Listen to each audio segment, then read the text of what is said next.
tight. Ladies and gentlemen, welcome to the Ross Patterson Revolution!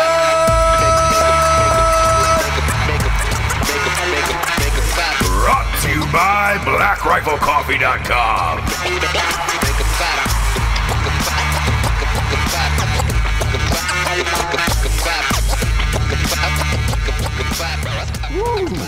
Ooh, James, I am bundled up today.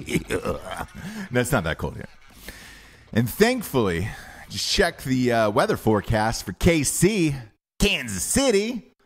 Looks like Daddy got a little break, James. Got a little break. What? Obviously leaving on a beautiful bird tomorrow morning. Mm-hmm. Go to Kansas City, AFC Championship game. Caught a break with the weather. The storm is going to come in a day earlier. Therefore, the 6 degrees bullshit will be on Saturday, not Sunday. You know, for me, what is it going to be? High of 30, low of 25. So that puts me back in college days of like Ohio State, Michigan weather. I'm all right with that. Like that's fine. For me, 25 might as well be 6. Yes. For you, yes. For me. Yep. As well as I'm going to be going to a little party on Saturday. And it starts Saturday or Sunday? Saturday. It starts at 8. At night? This is my party, not the child's party. Oh, I didn't know this. You got a party to go to? Oh, yes. I have a fun and flirty little child's party, a 30-year-old's party. Whose party is this? Maddie. Oh, really? Yeah. What's is it her birthday? It's her birthday. Okay. Shit, happy birthday, Maddie. Yeah. Where's this at? This is at bowling. Oh, that's right. Oh, this is the bowling one you were talking about. Beers and bowling. Nothing That's cool. Crazy. Just a normal 30-year-olds. You know, we don't go to dinner. Yeah. You know what I mean? You can't quite handle like a splitting of the bill or a picking up of the bill. Of course, yeah. Yet. Not Sure. until you're mid to late 30s. Yeah. So it's all kind of come and fend for yourself sort of thing. But anyways, it starts at 8. It might as well start at 12. Do you know what I'm saying? Once you're past, for me, once you're past 7, I will show up asleep. Sure. And then the same as the temperatures. When it gets to 20, could be -6. It's all relative. The same to me. Yeah. What's your bowling stance like? I don't believe we've ever bowled together. I don't think we've ever bowled together. You any good? I'm okay. Okay. It takes me a game to get in the groove because I don't. A lot of people does. And I don't have a form. Mm-hmm. I'm just naturally very talented at things. Got it. Picking things up. Yeah. So I'll suck the first game and then I'm like, oh, okay, I got it. You know what I mean? Then you're back into it. All right. Sure. I like see everything. I feel it. Get the feel for it. Yeah. Find my housey ball. Yeah, I understand all that.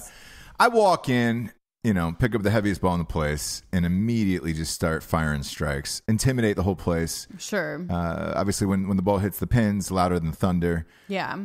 Usually anybody under the age of 28 hits the floor immediately because they think a bomb went off. Yeah. That's just me as a bowler. Sure. Could I have gone pro? Probably. Yeah. Decided for this life instead. Mm-hmm. But whenever I step out onto the lanes, whenever I'm trotting the boards, is what I know that's usually a Broadway term, but I trotting the boards. Yeah, whenever I'm trotting the boards, I like to slide that on over to bowling instead of Broadway, obviously. Yeah. Because, well, let's face it, there's a lot more to bowling than just picking up a heavy ball and throwing it, It's really true. Craft. I'm an artist really out there. True. When I bowl, people stop and take pictures. I remember there was a girl with a small boy, maybe 7, 8 years old. Last time I bowled, on the way out of the alley, she was like, I'm so sorry. Would you mind taking a photo with my son? I said, yes. I actually do mind. So could you get the fuck out of my face? Yeah, because you like to be very focused. Right. And then she said, you're the best there ever was. Very like the natural. I am Robert Redford bowling is what I am. I'm that good. Oh, okay. Sorry, I just fell asleep. Yeah. Yeah. So, and you're like that with everything.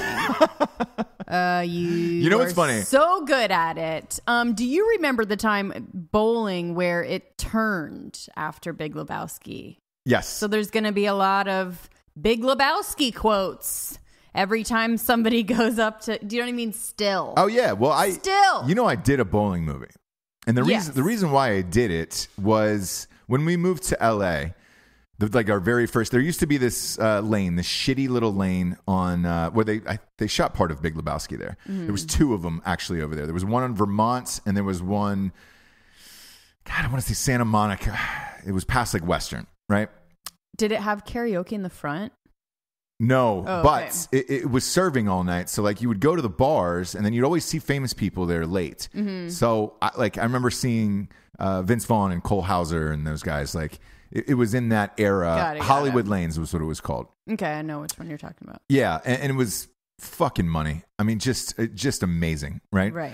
But you could go in, you get drunk with your buddies, and then you go in, and then you have like a competitive game until late. I mean, as late as you wanted. Because if I remember correctly, it was open all night. Like, and I remember Vince Vaughn and those guys. Like, 'cause they were a couple of lanes over, and they used to go all the time as well. Like. They would bring like girls after the bars or like clubs or whatever, and they would literally just ignore them of like, hey, fuck you, we're bowling. For sure. And that's how we were. Mm-hmm. So then I ended up writing a movie because I am actually a pretty decent bowler. So I ended up writing a bowling movie, and then to train for it, like, because I practiced for, I don't know, 3 or 4 months beforehand, and then I lied my way into an actual PBA tour event. So I got to bowl on one pro PBA tour event. And it's weird because they televise it on Sundays on ESPN, right? But the run up to it is there's like, I don't know, 100 people, 100 fucking matches. So you have to bowl against people and then keep moving up to go to the finals, obviously. Mm-hmm. I wasn't that fucking good. I don't think I got out of the second round. I bowled, I want to say it was like a 188. And I felt pretty good about that. But these guys were bowling like, I think the guy that beat me would bowl like a 246 or something. I mean, it was just devastating. Like the 188 is great. Like I can usually take down anybody, you know, in a friendly, you know, friendship kind of league or whatever, but not those guys. They're fucking amazing at that shit. Like, yeah, it's crazy. But I enjoy it, and the reason why I ask is I'm going to miss this now. Because I would have gotten competitive. Oh, yeah. And there are those guys. A lot of guys that are going to be there. Yes. They're going to be super competitive. Yeah. And I think probably the girls will be like, do you know what I mean? Like, you wanted this, but then like I don't think you're really going to want it once it starts, but we'll all just break off and like start a little girl lane. Well, you don't have to really be paying attention. Super good, yeah. Because I don't know if you remember this, but our child's birthday party, when he went to the bowling thing, the dads were like, hey, let's get a lane.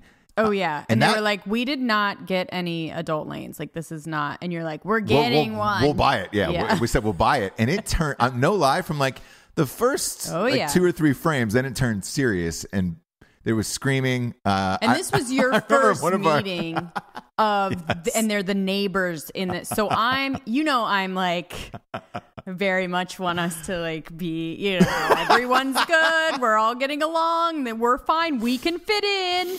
Don't mind us, even though we're weirdos that do God knows what for work, right? People are like, what are they even doing?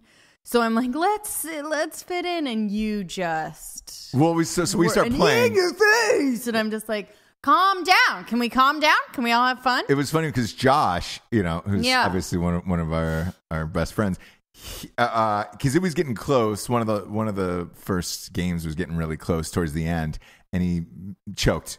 Like he gutterballed ball like 3 in a row. He was wearing sunglasses on top of his hat, and he threw the whole thing down. And was like, God damn it, across the lanes. And I don't know. Well, I don't know if you remember, but everybody had stopped the music. Yep. Because they were about to sing Happy Birthday to a 4-year-old. Yeah, because a child's cake was about to come out. So I think this was probably the reason why they didn't have the adult lanes. They probably learned from the first kid, right? That let's not have the guys play, because it definitely does get... Especially when somebody chokes. Yeah, and let your friends know that they got off easy. The dudes, like, I would have housed them. And I would have been relentless about it. So let them know. It's Wes. Yeah. Wes and let his Wes know. Just, hey, Ross obviously couldn't be here, but... I'm actually not going to bring you up at all. Good. Just flying solo for the night. Yeah, see what happens. I don't think your name will come up. No. Just joking. I'll tell them all that you would beat them. Can you imagine? Hey, guys. I'm here by myself. My husband would have kicked your ass. I just want you to whisper it. Say, hey, just go up to him and say this. To Wes. Yeah, just go up to Wes and say, hey, Wes, look, I don't mean to bother you. Just saying like in a way like this, like serious. Okay. I don't mean to bother you, but Ross wanted me to tell you that he would have fucking destroyed you in bowling tonight. Okay. Just say that and then move on with your day and be like, I definitely will. Huh? Yeah. I definitely will. And then whatever his score is, just go up to it and be like, man, we were here like 2 months ago and he bowled like, I think it was like 50 or 60 pins higher than what that was. And then just be like, I mean, I guess that's good. Did you win? Did you win your little thing? Yeah. Yeah. And then just walk away. Yeah. Just keep giving him little jabs like that throughout the night. And then that way it's in his mind. So the next time we do play, sure, he'll be nervous about it. So totally. I'm psychological. I like to go long game on all of this shit. Yeah. Just in life, you know? Maybe make a little video so I can show him. It's a great idea. There we go. Yeah, it's a great idea. Yeah. Compilation of some of my bowling's greatest hits. Yeah, if you have it. I actually do. I broke a pin one night. And that was a big deal, and I didn't know that. And they gave it to me. I think you have it on your side. It's over there. Yeah, it's over there. And it's signed. It's signed. That night, by the way, I wish we could. I can't. Can I just get up and walk over and whatever grab it? happens on the show happens on the show, and that's what we pride ourselves on. No, fuck it. I can't. There's too many cords. Either way. The night that Hollywood Lanes closed down, because it was one of my favorite places and we used to go all the time, and I was working on that, practicing there for that fucking movie.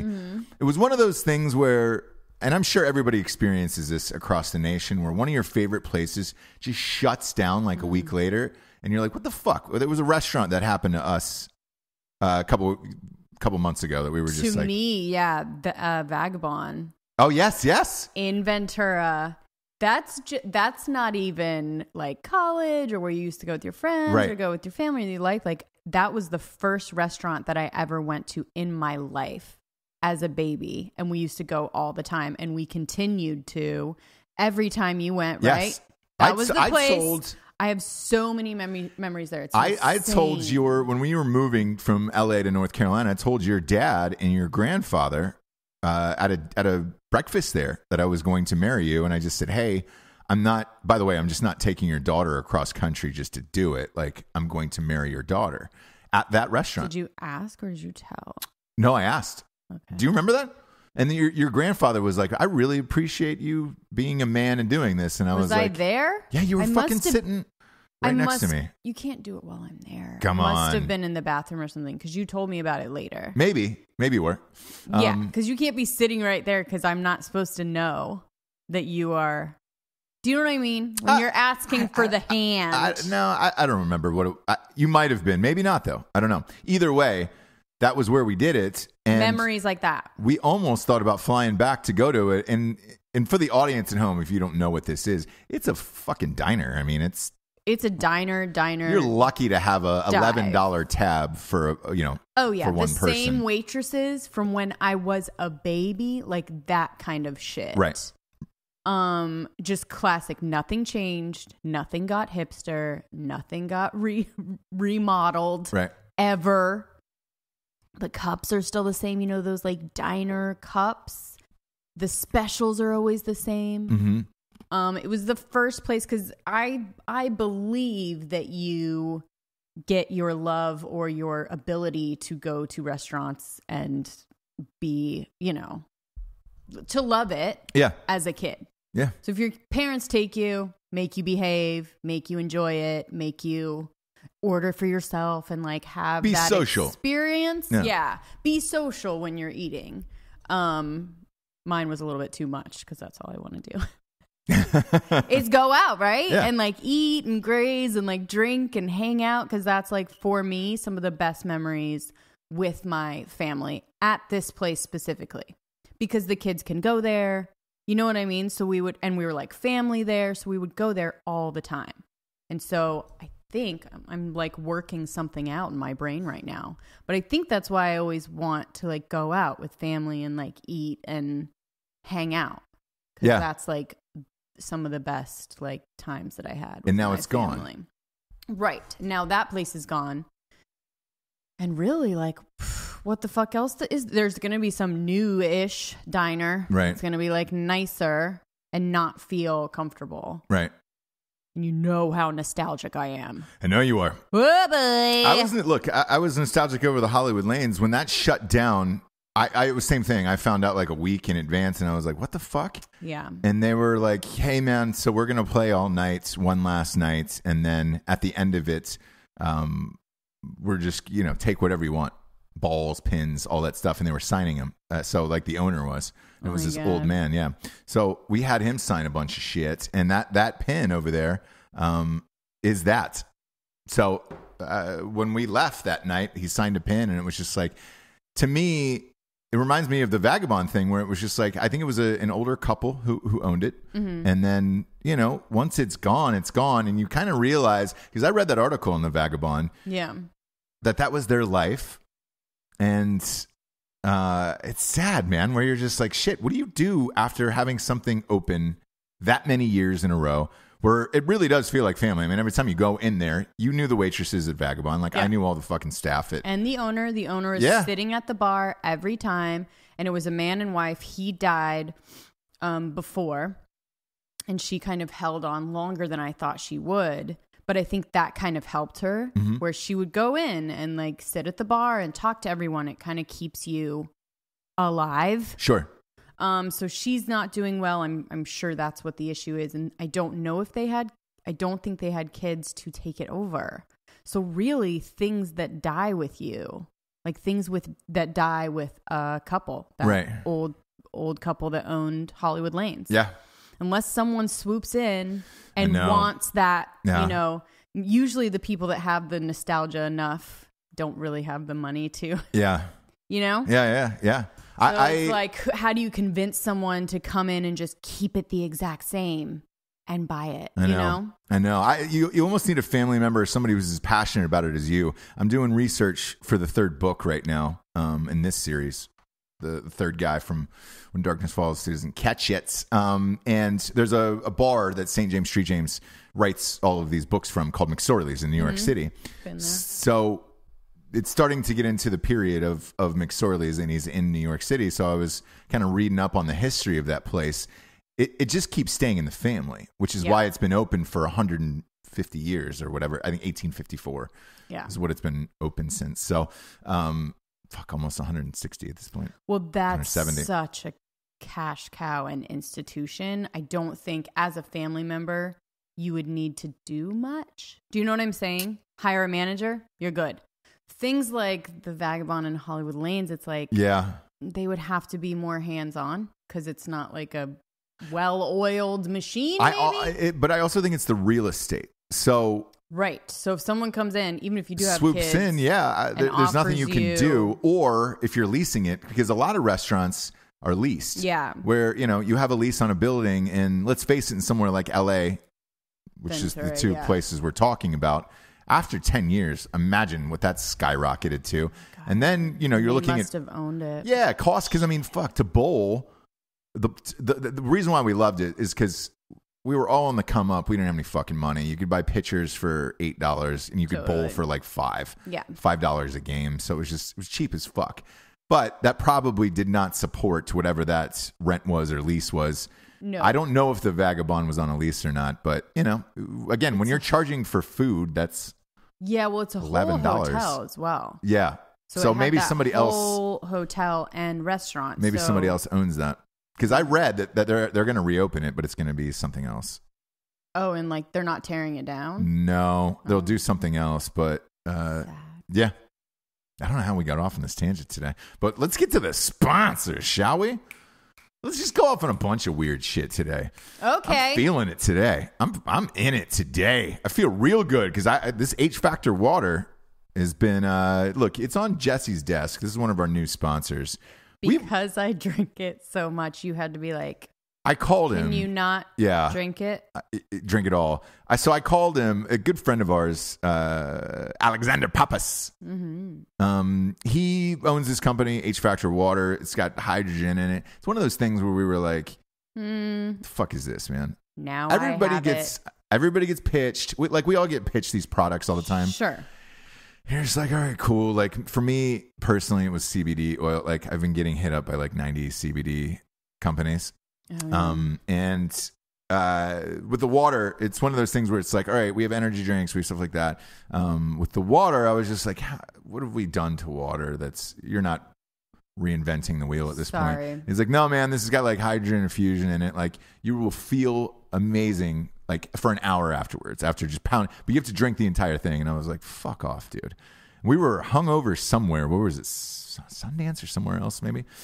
I forget when the first time I had it was. Anyways, I took 2 to the Dome because I think it was LA. Really when you guys did all those shows. That's right. It was. And you were like, dude, this has gotten me through. And I was like, whatever. And we kept drinking it. So I brought some back to you. You had it. You were the same way. You were like, fuck off, dude. I was like, whatever. Yeah. And then you started pounding it. Next thing I know, you went through a case on your own. I was like, hey, what the fuck?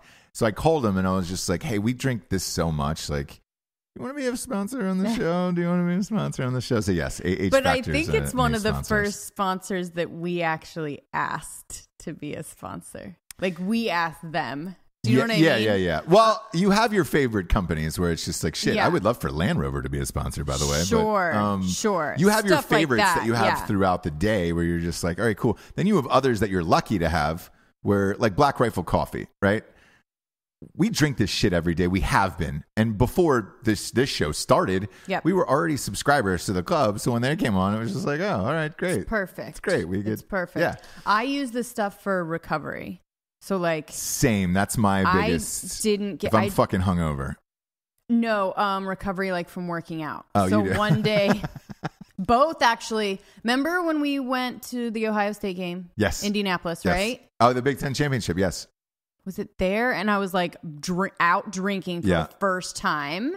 And I had a bunch of these. And I was like, felt totally fine the next day, which is crazy. But one of the days this week, I ran 5 miles and then I lifted that night.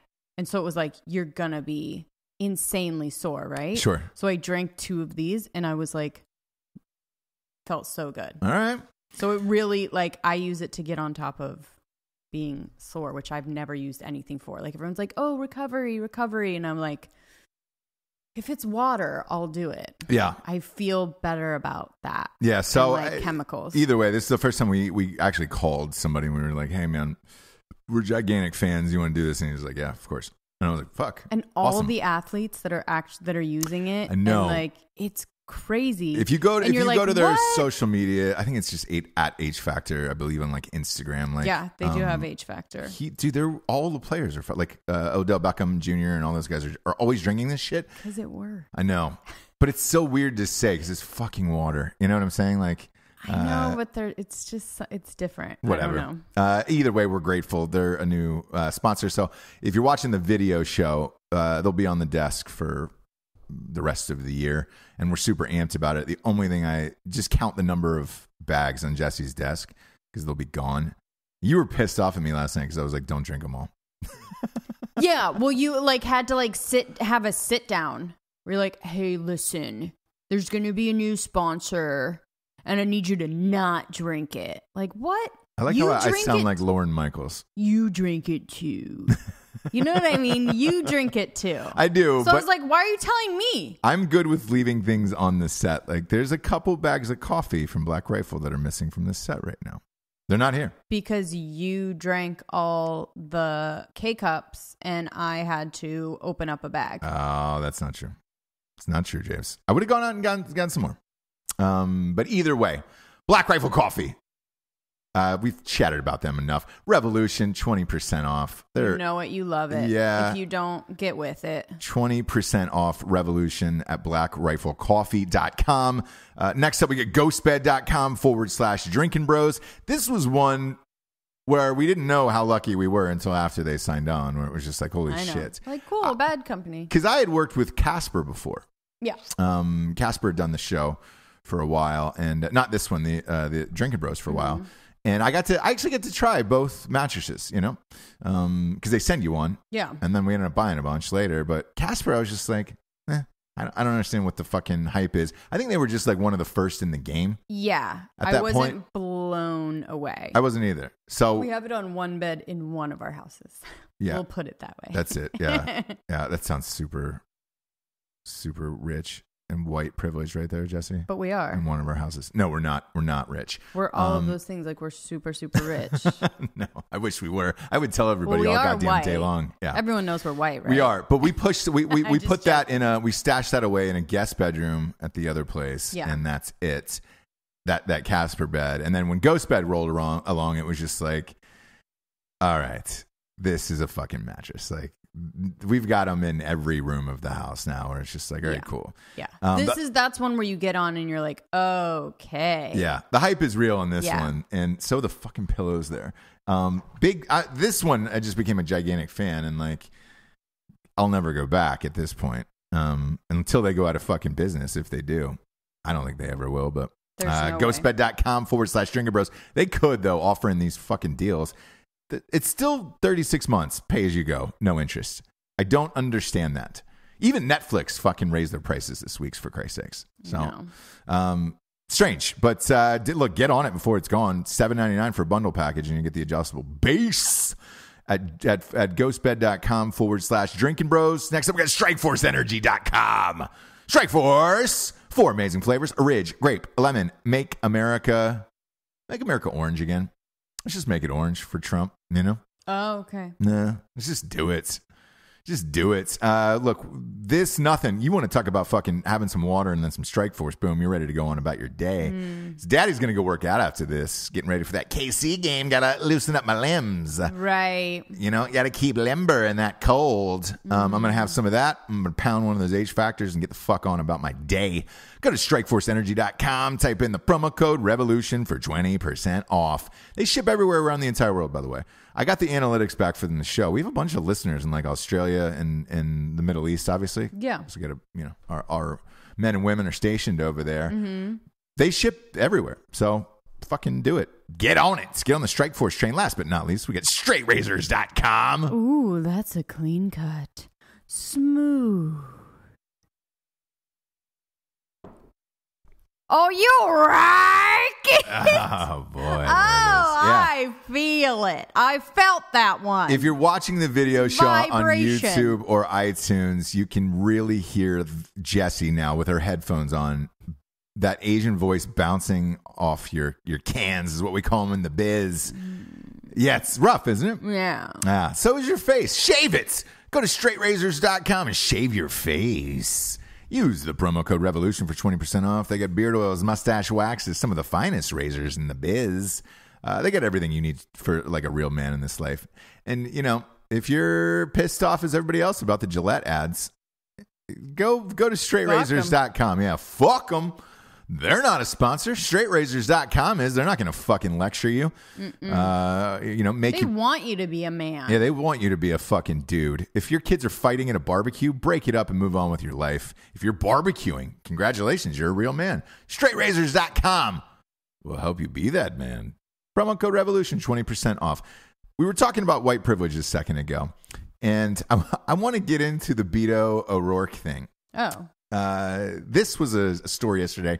This is the one time in my life, because I read everything in the morning to get going, you know, for the shows. And look, I'm doing 6 a week now. It's like I'm like fucking Seacrest of podcasts. Sure, I like that. The Seacrest of podcasts is kind of what I am. But anyways, I try to read everything across the board. So I go as far as like Drudge Report to Fox News to CNN to MSNBC.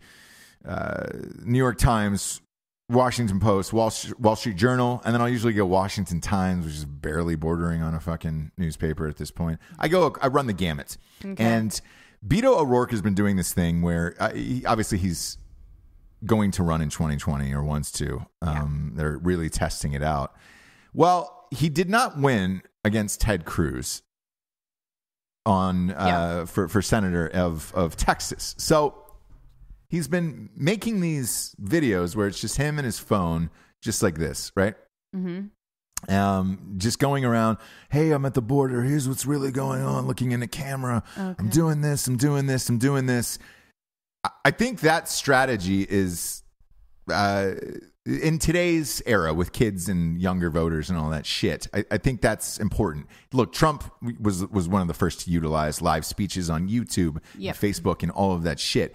However, the places he's going and the things he's doing of like, oh, I just had the most amazing meal at this breakfast place and they treated me with a thing, and he's writing these blogs about this breakfast or whatever. CNN wrote an article of, we're over you now. And I was like, what? CNN did this? And then they did a piece on, because now they attached the video with their write-ups on their website. And they were like, God damn it, man, this guy just babbles about nothing. And he just drips of white privilege, is what they said on CNN. And I was like, oh, boy. He does, though. He does. And it was one of those things where they posed this question. And that's what I wondered, too. They were like, how does he have time to do all this shit when he doesn't have a job? Who's paying for it? And who doesn't have to go to work that you can? And I was like, huh. Yeah. I'm really surprised CNN got on board with something like that. Because that's what I was thinking. He's their guy, isn't he? I thought he was going to be. I mean, the media is turning quickly because it's these letters and these passages are just so like rich white people problems where you're like, man, nobody gives a fuck about that. I don't want to hear about that. I want to hear about your fucking mattress in your third house or whatever it is. This shit is this like I was really shocked by it. This shit is like, hey man, that's probably not the guy we're rooting for right now. And it seems like they're kind of rooting for like Ocasio-Cortez-ish people. Like I'm starting to see more and more articles pop up about her, which I'm glad, because that once she gets out on a national stage and has to start doing real press. Oh yeah. It's going to crash and burn. It's going to be great. Yeah. Beto is at least used to doing real press at this point now. But he's kind of stuck in this weird world of like, hey, man, your whole party is rallying against white privilege. And, you know, now you're kind of the definition of it. How do we get behind that? How funny. Why? Yeah. Strange. So they did it was probably I don't know, I want to say it was a 4-minute segment on CNN, and then they wrote an article about it. And then they showed, he was talking about immigration because he was down on the border again with his phone in front of his face. Right. And they were like, what are you going to do about immigration? He's like, he gave this like 2-minute answer that didn't answer any questions or things or whatever. And he was like, at the end of it, he just goes, I don't know. And that seems to be the common theme with this government shutdown of, I don't know what to do. Like, do we build a wall? Do we put it all in security? You've got to do something. Right. No one knows what to do. If that's your candidate and he just comes out and says, I don't know. And now, by the way, that was his exact phrase, because I don't know. Yeah. They could be pushing towards someone else. Because more and more people are starting to jump in now. You're getting towards that type of... I want to say there's 3 or 4 Democratic candidates in right now. Well, that was Romney's problem. Yeah, oh yeah. Yeah. So I think he could be running up against the same thing. And, you know, I could have been incorrect earlier where I said this was the guy. It's just the political landscape is changing so quickly, day by day, that you're like, it's hard to catch up anymore. Yeah. Where... back in the day, you had the, 2 or 3 people who were running. It's pretty stock standard. There wasn't this much media scrutiny on all of these people. Now there is. And it seems like day by day, there's a new favorite or a new person or new direction that we're going, or a new. Yeah. Yeah. Because that Ocasio-Cortez doc that I was talking about maybe a month ago on the show is premiering at Sundance next week. So she's obviously, there's the government shutdown or whatever. She's going to be out in Sundance all week partying, promoting this movie. Oh God. But if you think about it, after seeing the CNN story and all this other shit, and if you're pushing towards a candidate like that, all of the media in Hollywood's going to be there. Yep. With her at her screening. She's going to be there greeting all the other people and blah, blah, blah. She's too young to run for president, so it doesn't really matter right now. But her star, on that side is only going to rise, even though it's based on craziness and things you can't actually ever pay for in the real world. But you're going to see... Based on fantasy. Yeah. Because, look, we're taping this show on a Friday because obviously I'm going to the game and it's Martin Luther King Day on Monday. You're going to see next week a bunch of photos of her at Sundance with all these celebrities and all of this shit. And look for that wave over the next couple weeks if you're at home. I wonder how people are going to feel about that. Yeah, I don't know. During a shutdown, if we still are. Well, here's the thing. If she's paying for her own way... Still, people don't. But again, if you're paying your own way, which look, she's not. The producers of that film are obviously right. But if you're paying your own way and all that other shit, government shut down anyways. You're not working. So what does it mean? Yeah, I guess that's true. It's just gonna look. It's gonna look interesting. Yeah. The other thing that's gonna look interesting to me is what your constituents think. When they see these photos from your tiny district in what is it, Brooklyn? Yeah. What are they? I don't know. I don't know that district well enough. Like, I think it's all minorities, though, right? So it's not hipsters. It's not white hipsters, right? Is it that part of Brooklyn or? I think it's a mix because everything's a little bit gentrified, but for the most part, I think it's still very minority. I wonder what they're gonna think of like her partying and shit and fucking, I don't know. Strange, right? I don't understand what anyone thinks of her. Like, still, so I don't get it. Crazy. By the way, that Nancy Pelosi thing heightened yesterday to just absolute gold, just absolute trolling gold.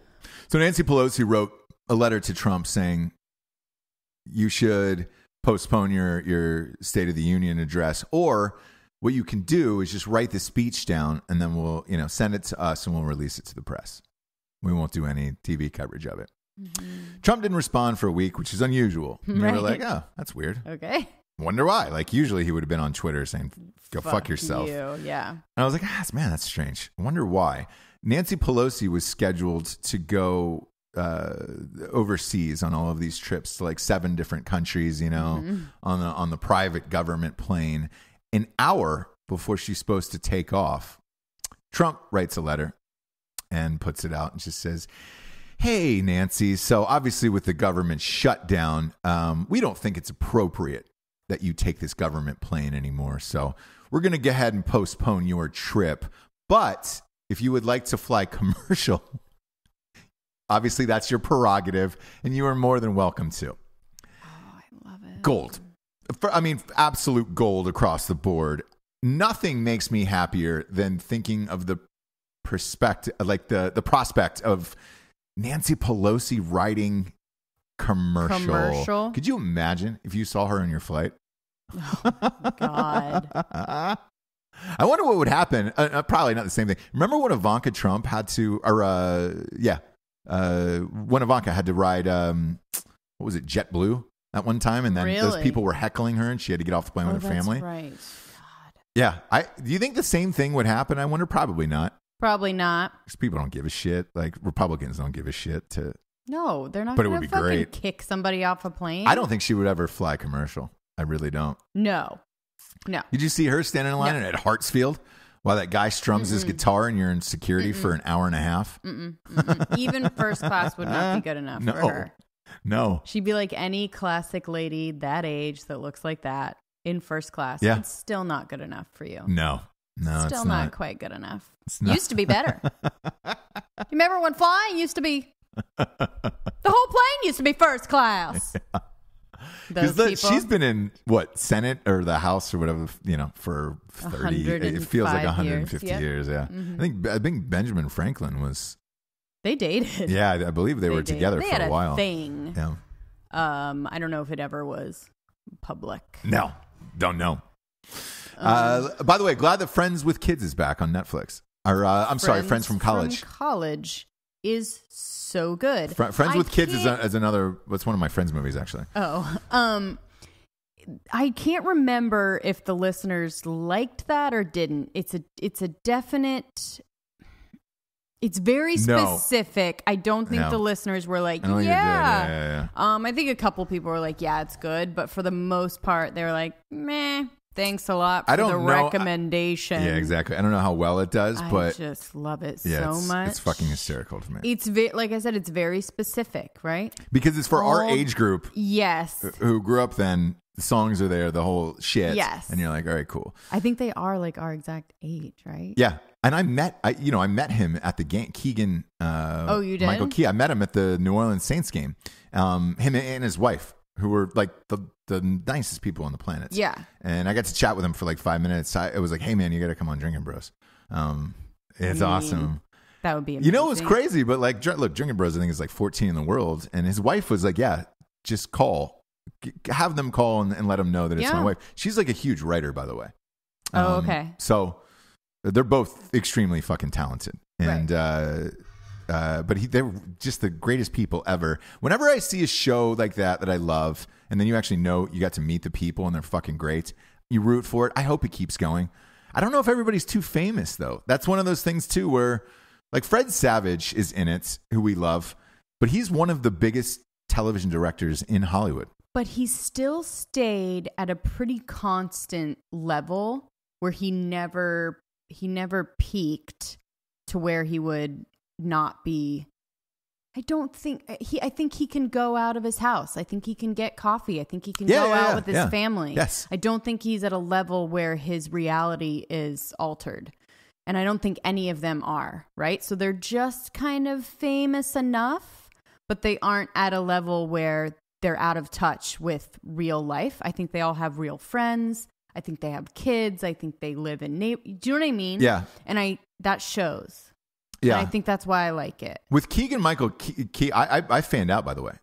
I fanned out with him and I go, hey man, for real, like you changed the game.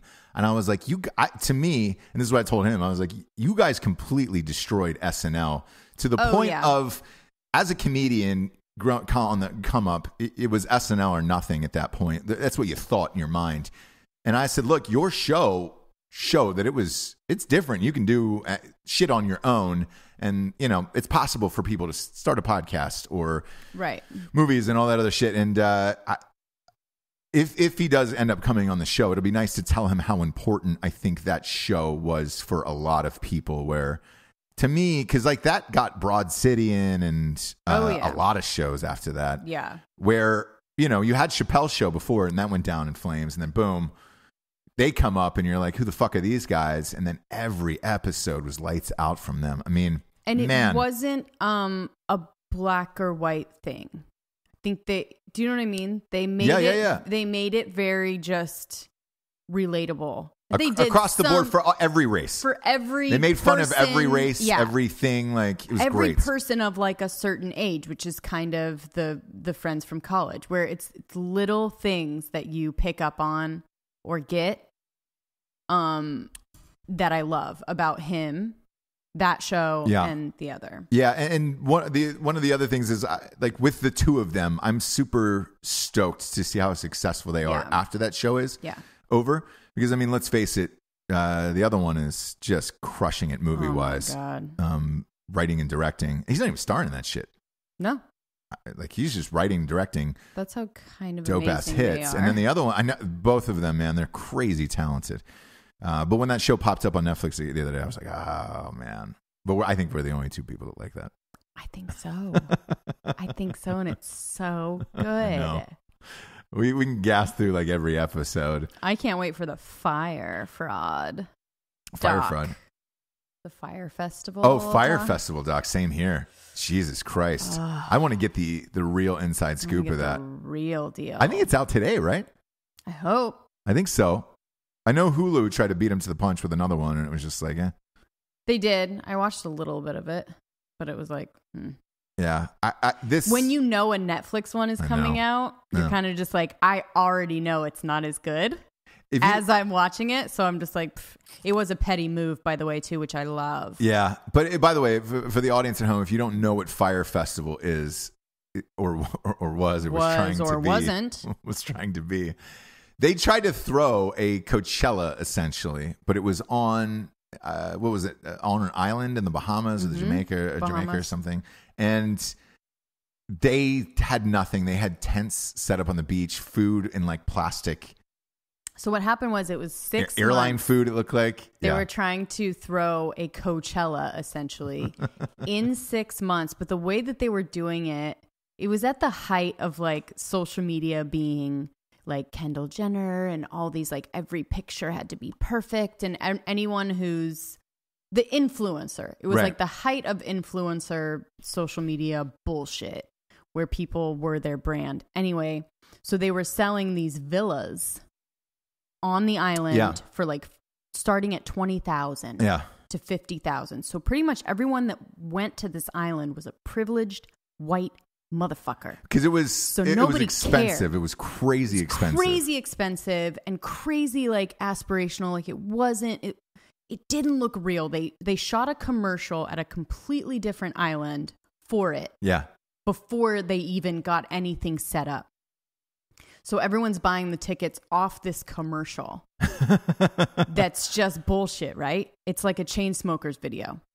And you're like, oh my God. And all these fucking idiots. I mean, there's people that, quit their job and sold all their stuff to be able to go on this trip. Even just buy general admission for super expensive. Yeah, because you had to fly there. You had to fly there. Passport, all that shit. All of that. Yeah. And get the week off and all of these things. So they're all... Again, I think maybe if you haven't heard about it, it's because it was a bunch of white, millennial, privileged, bullshit, rich kids that got stranded on this island. And everyone was like kind of white like tents, and they had no food. They didn't eat for 3 days. They had and I think all their flights sandwich. Cheese sandwiches. All their flights were canceled because all of it. It turned out. I think the organizer of the festival was embezzling the money or whatever it was. He's either in jail or about to go to jail, which is, I think, why they did this. And I think he got sued. It was like $150 million or something crazy. And and he obviously lost. And I want to say he's going to jail for like 7 years. But I'll find out in the doc. This story was a few years ago. Right. And I'm amped to see this doc. It was just a blip, though. Yeah. And where I was like, oh, God, that looks awful. It looks awful. But again, everyone started laughing about it and kind of making jokes as these kids are all stranded because we hate them so much. Like in general, and people of a certain age like hate white millennial bullshit, right? Yeah. So we all just kind of were laughing at it. Like no one was trying to save them or help them or anything. No. Because we were just like, bummer. Yep. Bummer. Nobody came to play. Yeah. Like, you guys gonna... none of the acts came because they didn't get paid. I think, or I think Ja Rule landed and then it was just like, wait, what the fuck is going on? And then immediately got out of there. Something weird like to that effect where you're like, what the fuck is happening? I can't wait. I've been amped for this doc for a while. Yeah, because I think you're going to find out. I'm not sure, but I hope that what I want to find out is if they knew it wasn't going to happen, they're trying to contend that they wanted to put on a festival. Right. But it just didn't come together. Instead of knowing that it was never going to happen and taking all the money, right? So, and basically just setting up this concentration camp to keep the kids while they you know what I mean? Figure out their story. And there was like food poisoning and other, it was across the board. So because it's social media, it was like their media to get it out and then it ended up being their downfall, right? Because everybody made fun of it. Well, everyone is there videoing, right? So they're videoing their way there. Yeah, Fire Festival. And then they're like, oh fuck, and they're like Blair Witching like in the thing and taking pictures of their food. Like if you guys just Google pictures of Fire Festival food, and that's awesome enough. FYRE, by the way. Festival. Look at it. I remember dying laughing when it happened. And I laughed the whole time. And then the whole time. I think, and I haven't gotten to the part at all, but I mean, I think it might have been really scary for them. I don't know. Like, I think it might have actually been a horrible. I think so too. Horrible situation where but everybody was laughing. So it was just like, because all right, once again, we did and still do. Yeah. Hate them. Even the kids that were stuck out there and are traumatized. You know who I still hate them. You know who I hate is people who knock on the door, knock on my front door. Who does that? It's weird. It's weird when people knock on my front door. Yeah, it's very jarring. Because if you're gonna show up at my house, and this has happened a couple times where it's like somebody, not a door-to-door salesman or something, where it's just like every time I reach for my piece, and I'm like, get in the bedroom. Yeah, no one knocks on the front door. I'll get it. Yeah. Because in my mind, only BTK comes to the door and knocks. Yeah, and knocks. Do you know what I mean? It's strange. The last one was Girl Scout cookies, and I was so jarred by it. I was like, oh fuck, we're still doing that. Did you buy some? Yeah, you bought it. I brought you out, and I was like, hey, oh no, cool. Because after I put the gun away. Sure. And then I pulled you guys out of the closet when somebody knocked on the front door. I was like, hey, it's Girl Scout cookies. You want to go pick out some Girl Scout cookies? I think you and Jax bought some. Yeah. Yeah. You almost punched those carolers carolers that's in right. the face. We carolers? Who is it? What? Yeah, exactly. What? But yeah, I almost pulled a gun on some Girl Scout. Yeah. Because I was like, oh, sorry about that. Did not know we were still doing that door to door. We can't do that anymore, right? Not this day and age. It's weird. It's weird. Because you're friends, gone a lot. Friends dropping by. I don't want to say that, but yeah. Yeah, friends dropping by is also a weird one now, where it's just like, hey man, you couldn't text or give me a call, like just showing up at my house. We won't be friends if that happens, and I think everyone knows that. I know that. Yeah. The only way I do it is if you have my kid, right? Yeah. If my kid's at your house, you picked him up from school, something like this, I may. Even then, I like to give a heads up in case you aren't watching him that closely. Do you know what I mean? Which I'm fine with because he's fine. So in case he's like, upstairs playing and you're downstairs doing whatever, I like to give the, hey. Heading over, just so you can act like, you fed him or something, whatever. I don't care. But the drop in and then like the kids, fighting or something. You know what I mean? Yeah. You give people a second to get their life in order. Yeah, get their shit together. Because I don't know if everyone's like us, and I think a couple people are. We basically live like trash people until someone comes over. Because you're so busy, because you have kids. There's laundry everywhere. There's toys all over the grounds. We aren't in a place where we can tidy up. Have you heard about this? Everyone's doing this. What the fuck is this? It's this lady on Netflix. Everyone knows about it. Everyone's doing this. In the female world? In the men's world, I've not heard about this. I'm sure you haven't. It's The Art of Tidying Up. It was like a bestseller for 5 million years recently. No, The Joy of Tidying Up, something like this. So she has a Netflix special. Yeah. And she teaches you how to tidy up your house. And basically, it's throwing a bunch of stuff away. But you have to hold she's Japanese. She's Asian. Okay. I don't want to say the wrong thing. Sure. She's Asian. Because it's not like you ever offend Asian people on this show. No. Well, I think of them all equally. Yeah, you bet. Going to stop you right there. Go ahead. Continue. I think of them equally as a blatant disregard for anyone around them or anything. Sure. So you hold your item, and if it sparks joy in you, you keep it. Okay. If it doesn't spark any joy, throw it away. You donate it.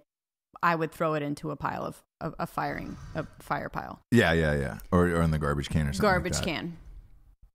Repeat that one more time. I really want to understand this. So you go through all of your items. So I would like to do this at our house because we have a little bit of clutter in that we, when you meld two lives together, there's a lot of stuff, right?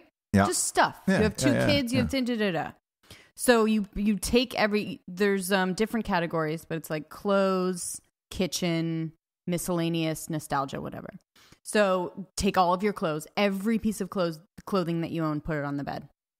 And you kind of go through it and you hold each one. Do I wear it? I mean, does it spark joy is what she says. But what I would do is like, do I really wear it? Are you ever going to wear it? Right. Does it spark joy? Does it spark joy? But for me, it'd be like, if this was in a box somewhere, would I ever go into the garage and get the box? Right? Okay. Could I live without it? There were things that were in our storage while we were selling the house where you go, if I haven't had it for 6 months and I was fine, do I really need to bring it back into the house? You know what I'm saying? Into the fold, sure. Into the fold where we're trying to, start new, be fresh. So anyways, don't know how I got onto that, but anyway, most people live the way that we do, which is... Yeah, I think so. There's shit everywhere. And if someone comes, you throw it into the fucking one room. Yeah. And you act like you live... A glamorous life. A glamorous, tidied up life, and everything sparks joy. I think that's true. And that's, part of the thing when people just drop by, Oof. You're just like, hey, bro. So embarrassing. Yeah, fuck, man. So embarrassing. Really you want don't that planned your out. Best? Yeah. Look, it was acceptable before cell phones because you didn't know any better. So you either called a house phone or you just, hey, cool, you dropped by and that's what you did. You knocked on doors. Now that you have cell phones, you can get a hold of people immediately. Mm-hmm. It's polite to give a heads up of like, hey, man, I'm going to come into your establishment. Well, give me a chance to say no because I'll always say no. Yeah. You know what I mean? Give me a chance to say no. Because the answer is going to be no. Like, I am not ready to have you over right now. Sorry. I promise. And with kids and everything, we need at least a week advance for anything. Yeah, to be like, hey. Coffee, going to dinner. There's no, hey, what are you guys up to tonight? That doesn't work for us anymore, right? No. Back in the day, it used to be, sure, yeah, we can meet you tonight. Yeah. Or, yeah, I can meet you for drinks, whatever.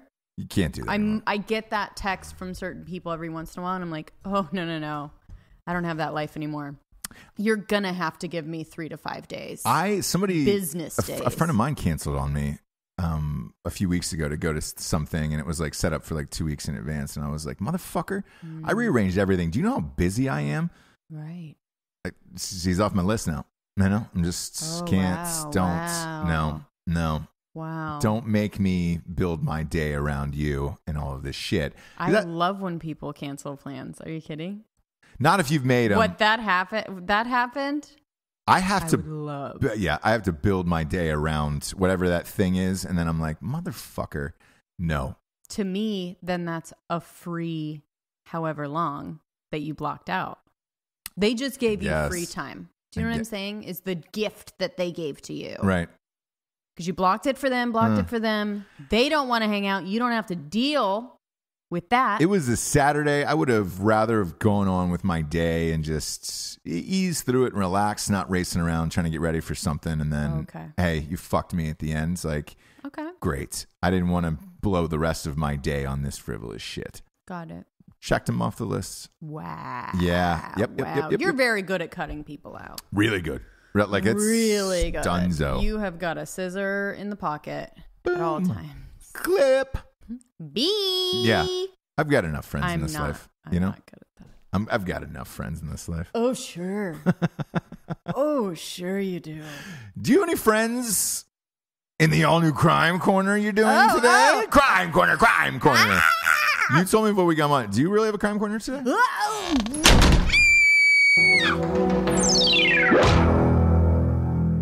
Crime Corner. I do. What do you got? Why would I tell you and not have one? Is it on your phone? You have a computer in front of you. No, why is it on your phone? I need to check the detective. You need to check who the detective, your gumshoe is? Okay. Yeah, Eric Benway. Okay. Detective Eric Benway, thank you so much. Is it Benway or Benoit? What? I think it's Oh, maybe he's super rich. He's the Benoit's boy. The Benoit. Oh, are you Benoit's boy? You got the Benoit balls. The Benoit balls boy. Yeah. All right. What does he got for us? So, a woman denied Outback Steakhouse attacks parents and threatens to kill them. And you been there. Exactly. Yeah. So this one sparked some joy. Yeah. Because it every time I hold that Outback Steakhouse knife that I've taken from the restaurant, it sparks joy, and I know that I can never throw it away. Joy. I knew this one would speak to you, which is why I picked it out. It does. And it's almost like they wrote it for my Crime Corner. It's Fox News, and they're even like, one Florida woman apparently really wanted a bloomin' onion. Wow. Like, been that's there. the first line. Oof, been They're there, writing it for brother. me. But anyways, listen to this scene. And as you know, I love picturing the scene. Yeah, you go into the crime. You go deep into these crimes. It's just such craziness sometimes that you're like, how did this really picture this going on? So Deanna Seltzer. Sure. Seltzer's girl, no, she's not rich, was arrested last week for allegedly attacking her parents, chasing her father with a 12-inch knife for refusing to take her to Outback Steakhouse. First of all, what was it? Take her. You know your daughter's fucking crazy as shit. Take her. Yeah, let me ask you this. Have yourself a little steak. Was it the actual Outback knife, or was it just another, just a typical 12-inch? Oof. I mean, it's a big blade. Yeah, so according to reports, the 28-year-old asked her parents to take her to the popular restaurant chain on Wednesday. It is a popular restaurant chain. And they refused. She flew into a rage and flipped over. So first of all, okay, so she asks to go. Yep. Her parents say, "Oh, not tonight, honey." I've pictured doing this exact thing. She did it. Got it. Out in a rage, flips the glass table up. What the fuck? You know what I mean? I want to go. Punches her mom in the face. Boom. Okay. Then grabs a decorative, they call it a decorative knife because it's not really super sharp, but it's this huge. Like Christmassy, or? I guess it might have been on the wall or something. A samurai sword? Right. Ooh. Something like that. Like a decorative, foot-long knife. Okay. And began to chase her father around the house, threatening, "I'm going to kill you." For not going to Outback Steakhouse. Not going to, and that's what sparked it. So is she normal, or is she on the spectrum at all? Anything like that? Or just one...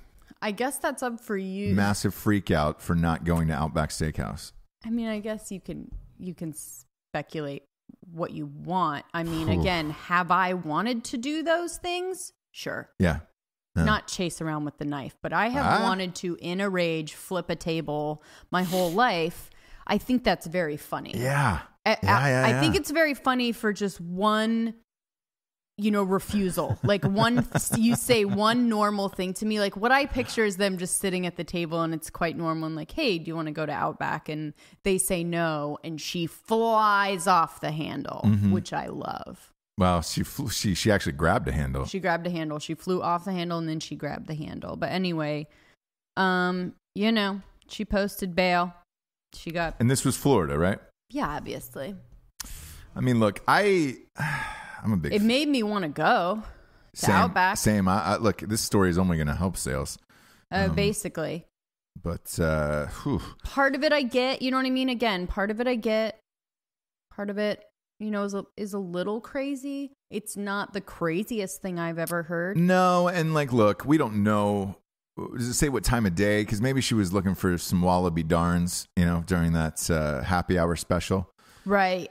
If you, by the way, if you're at home and you're like, "Oh man, what's that?" It's an amazing drink called the Wallaby Darn at Outback Steakhouse. Ask for an extra shot in it though, because it doesn't have as much liquor as you want it to. Sure. So ask for that extra shot in there. But if it's, it's usually 2 for $1 at happy hour there. So I don't. If this was a happy hour sitch, I will more than understand it, and I don't even think she should be charged. Yeah, there's a lot of factors that would change. Like if I was on the jury, there's a lot of things that you could say that would sway me in the direction of being on her side. Okay.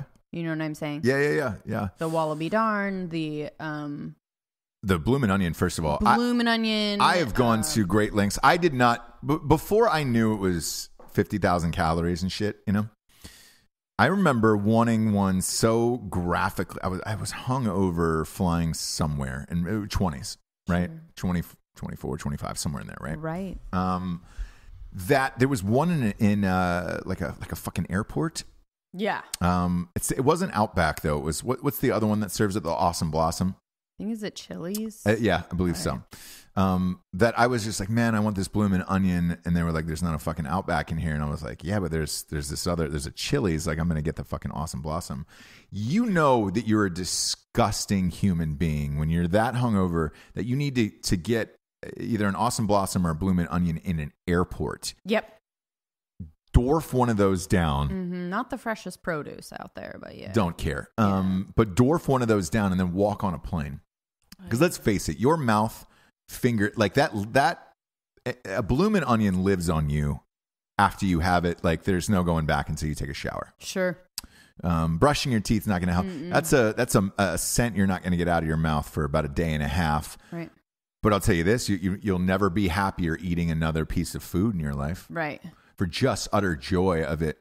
You know, when you grab those strips and you get the 4 onions, the 2 that are grouped on top of each other instead of the one, you're like, oh man. And the bread is all around it and not just like, oof. Yeah. And you get that extra sauce on the side. Yeah. God damn it. I understand all of it. Sure. Sure. What's her name again? Let's champion her. Seltzer? Yeah. Deanna Seltzer. Congratulations, Deanna. Look, anybody listening in Florida, it's Florida. Yeah. Obviously. Obviously. Any of the prosecutors who are out there, look the other way on this one. Yeah, because it's we've all been there. We're all understanding. Yeah. It's a relatable crime. You know, it's an every woman and every man crime. Some might say it shouldn't even be a crime. Yeah, it's just a nuisance. Victimless. Yeah. Well, no one got... The mom got punched in the face. So there is a victim. Can you imagine if that's your kid? Oh, God. And that scene... Jeez. Oh, man. Big fan. With that, we'll get to the revolutionary figure of the day. This is going to go out to Chris T. Sullivan, Tim Gannon, Bob Basham, and Trudy Cooper. They're the founders of Outback Steakhouse. Wow, that's a big group of... Somebody was fucking somebody. It says... It was founded in March 1988, first location in Tampa. Of course. God damn it. Maybe she wanted to go to the flagship. And then, again, there's lots of things you could say that I would be on her side. She wanted to go to the flagship Outback. I mean, gosh, that's like, it must be an institution out there, no? Look, that's probably your prom restaurant. Your first kiss, I bet it's... your first HJ, like it's all of it there. So, you know, I understand it. There's 1,002 locations, and as of 2015, there was 1,002 locations of Outback Steakhouse around the United States. That's fucking crazy. It's a sturdy. What do I want to say? I don't know, but that's a lot. Yeah.